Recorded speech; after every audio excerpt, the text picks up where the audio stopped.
கோவையில் 1000க்கும் மேற்பட்ட மாணவர்கள் ஒன்று கூடி போதைப்பொருள் சம்பந்தமான விழிப்புணர்வு உறுதிமொழி ஏற்பு. கோவை ஆவாரம்பாளையம் பகுதியில் உள்ள ஸ்ரீ ராமகிருஷ்ணா கலை மற்றும் அறிவியல் கல்லூரியில் போதைப் பொருட்களுக்கு எதிரான விழிப்புணர்வு உறுதிமொழி இயற்பியல் நிகழ்ச்சி இன்று நடைபெற்றது.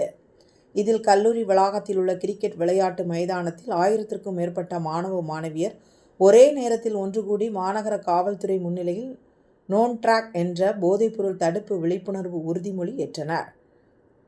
அப்போது போதைப் பொருட்களுக்கு எதிரான கோஷங்களை எழுப்பியவாறு அவற்றின் தீமைகள் குறித்தும் எடுத்துக் கூறப்பட்டது.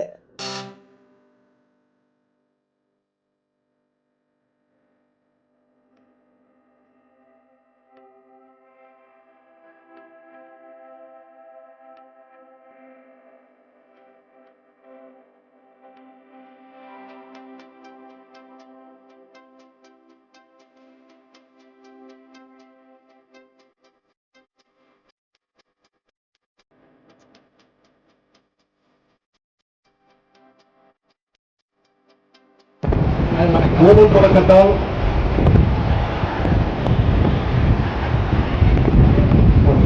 மாணவர்கள் அனைவரும் கைகளை தங்கள் நெஞ்சுக்கு நேராக உயர்த்திக் கொள்ளுமாறு அன்போடு மேலும் எனது குடும்பத்தினரையும் நண்பர்களையும் போதை பழக்கத்தை மீட்டெடுத்து அவர்களை நல்வழிப்படுத்த எனது பங்களிப்பை முழுமையாக தருவேன்.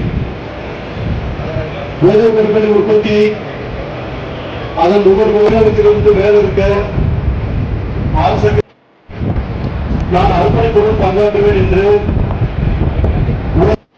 any issue related to drugs. One thing I would like to make it very clear on this day.